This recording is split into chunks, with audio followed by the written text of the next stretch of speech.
Leo Benson was clinically dead for exactly 12 minutes. When he finally gasped back to life on the hospital bed, his mother did not cry with relief, she screamed in horror. Because the eyes looking back at her were not the innocent eyes of her 7-year-old son.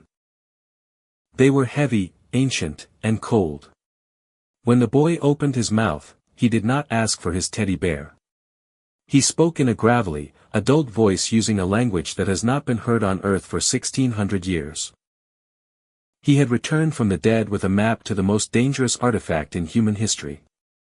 And he was about to learn that there are people in this world who will happily destroy a child's mind just to keep the afterlife a secret.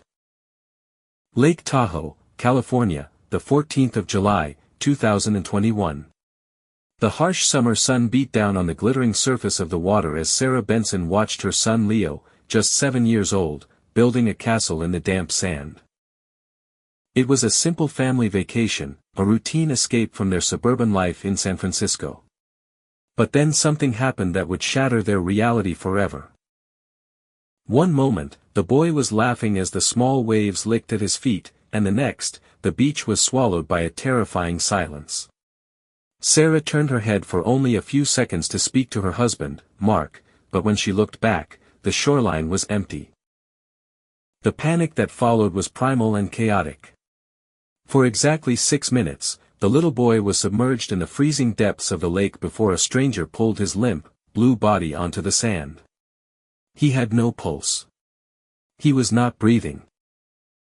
Paramedics worked on him with a desperation that usually signals a lost cause, and at the local hospital, doctors declared him clinically dead for exactly 12 minutes. It should have been the end of the story, a tragedy to be mourned and eventually accepted. But against all medical logic, a faint rhythm returned to his heart.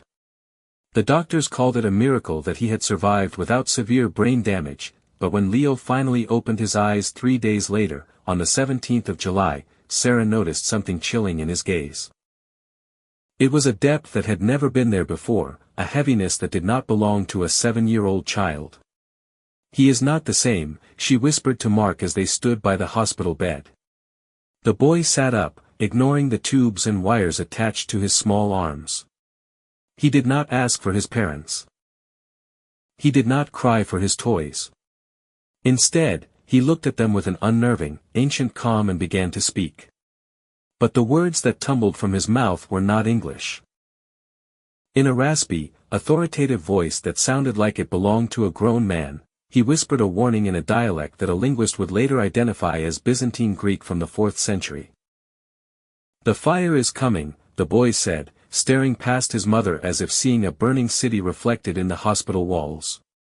"We must hide the scrolls before the soldiers reach the library."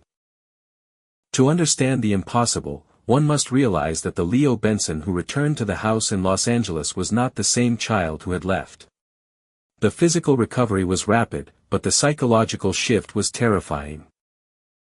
The boy who once spent hours watching cartoons now sat on the floor with a focus that unnerved his parents, using charcoal and pencils to cover every available surface with complex architectural blueprints. These were not childish scribbles, but detailed cross-sections of a massive circular structure filled with endless rows of shelves, alongside star charts that depicted the sky not as it appeared today, but as it looked in March, 391 AD. Sarah tried to intervene, bringing him his favorite toy truck, but Leo pushed it away with a look of profound pity.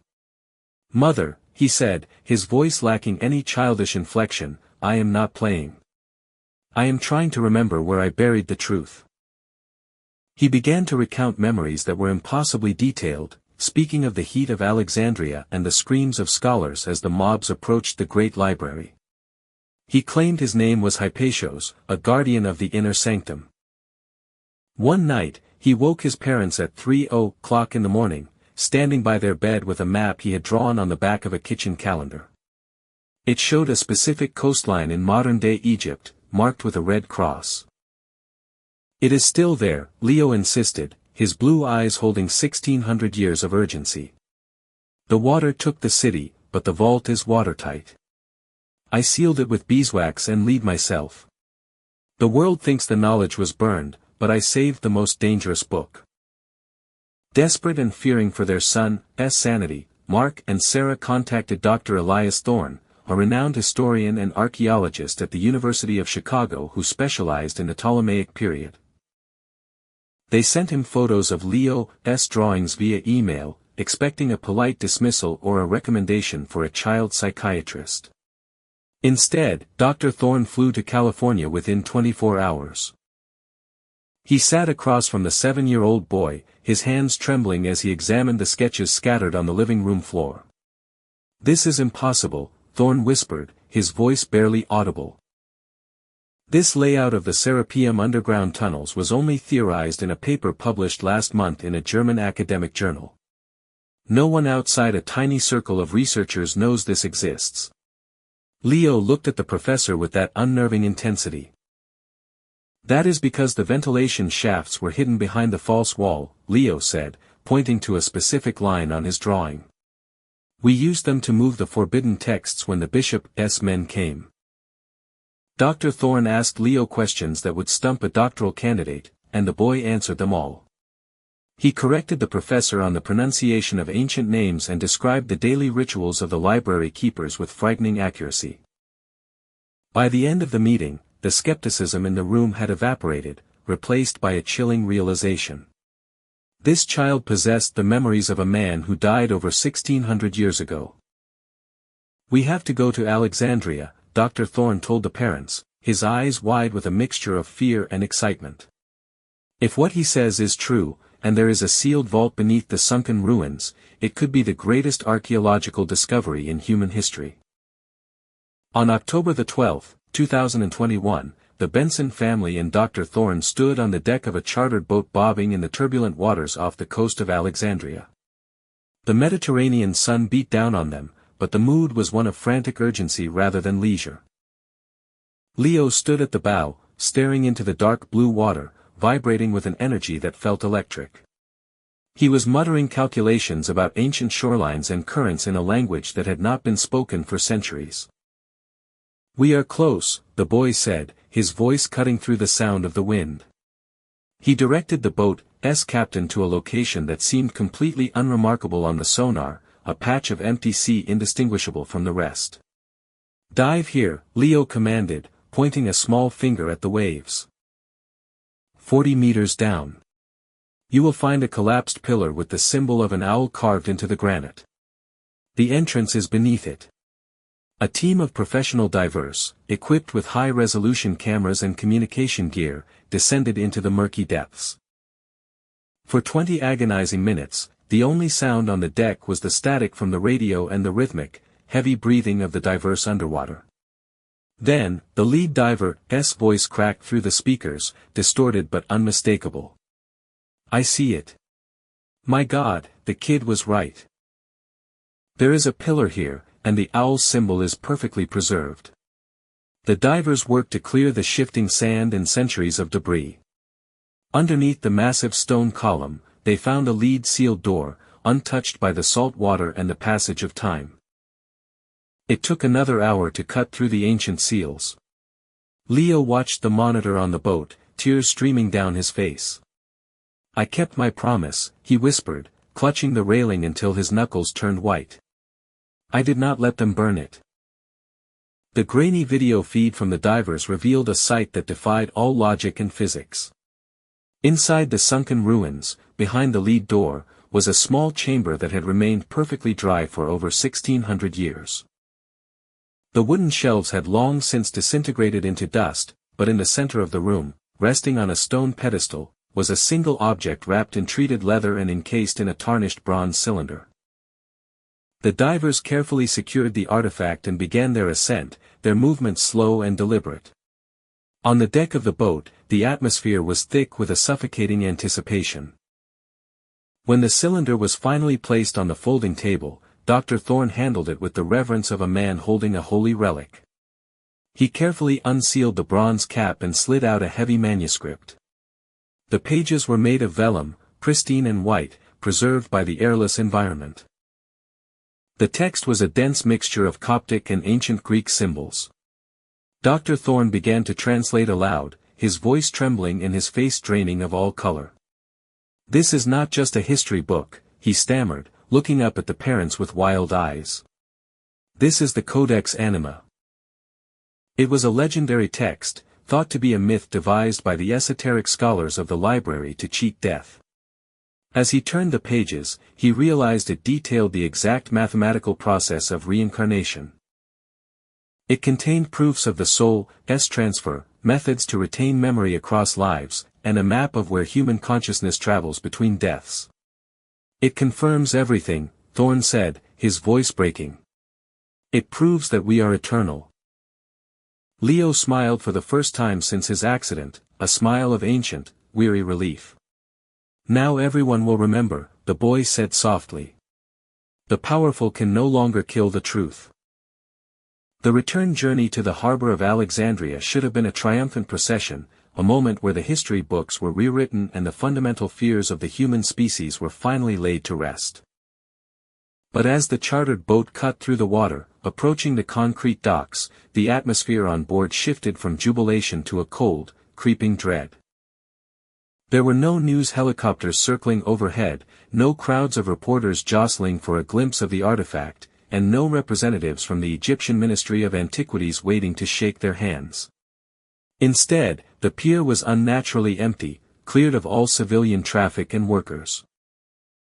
In their place stood a silent phalanx of black sport utility vehicles with tinted windows, their engines idling in a low, synchronized rumble that vibrated through the wooden planks of the dock. Standing in front of the vehicles were 24 men clad in unmarked tactical gear, their faces obscured by balaclavas, holding weapons at the ready. The captain of the boat, sensing the danger, tried to reverse the engines, but a military-grade patrol boat emerged from the shadow of the breakwater, blocking their retreat. They were trapped. As the lines were thrown and the boat was forcibly docked, the reality of the situation crashed down on the Benson family. This was not a rescue, it was a containment operation. Agents moved with a terrifying, fluid efficiency, swarming the deck before the engines had even fully stopped. There were no Miranda rights read, no warrants shown. Dr. Elias Thorne was the first to be taken. He clutched the bronze cylinder to his chest, screaming that this discovery belonged to all of humanity, that they had no right to silence the past. A rifle but to the stomach silenced his protests.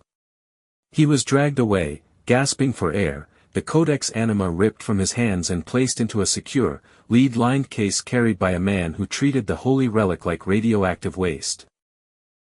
Sarah and Mark Benson screamed for help, but their voices were swallowed by the indifference of the heavily armed men. They were shoved against the railing, restrained by zip ties that bit into their wrists. It was then that a woman stepped out of the lead vehicle.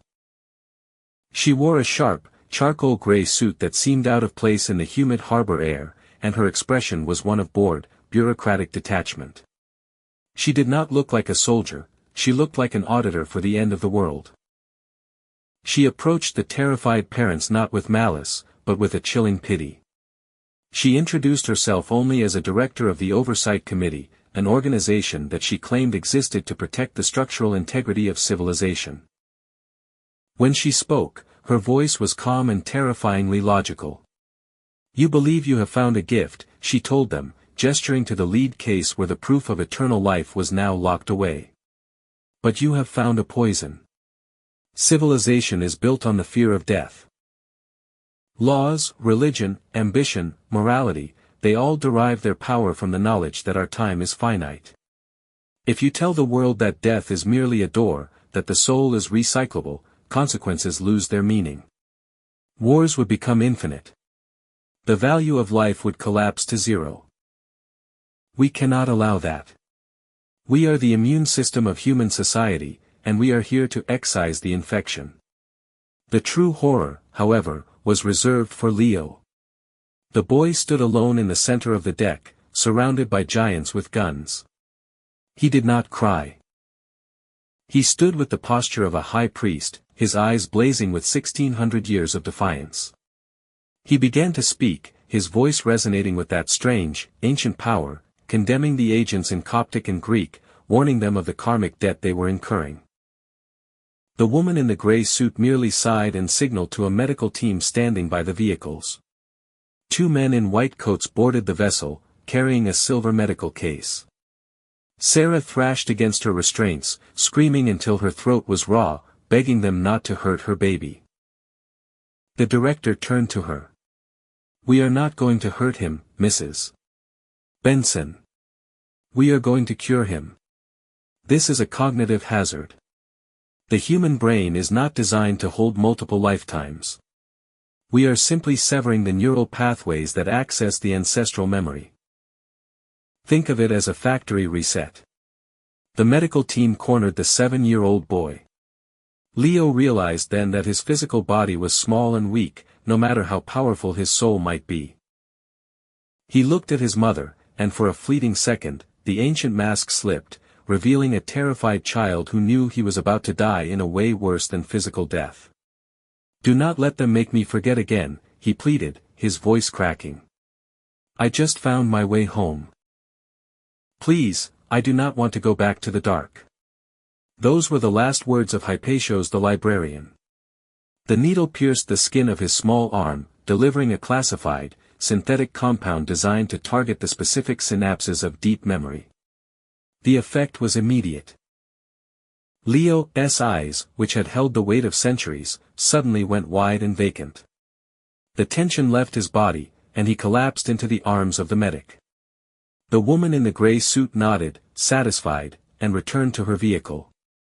The operation was over in less than 10 minutes. The Benson family was transported to a generic hotel room in Cairo, kept under armed guard for 48 hours while their digital lives were scrubbed. Emails to the professor were deleted, the photos of the maps were erased from the cloud, and the physical drawings were burned. When Leo finally woke up, the morning sun was streaming through the hotel blinds. He sat up, rubbing his eyes with his fists, and looked around the room with total confusion. He looked at his weeping parents, who were huddled in the corner, broken by the trauma. "Mommy?" he asked, his voice light and innocent, completely devoid of the gravelly tone that had haunted them for months. "Why are we in a hotel? Did we go to Disneyland yet? Can I have my teddy bear?" He was just Leo again. A normal, happy 7-year-old boy. The memories of the library, the fire, the scrolls, and the absolute proof that love transcends death were wiped clean, as if they had never existed.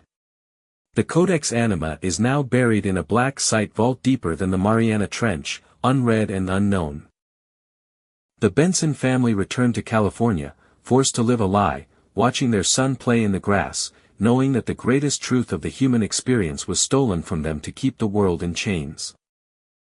And the most terrifying part is not that they erased the truth, but that they are watching you, right now, to make sure you never go looking for it.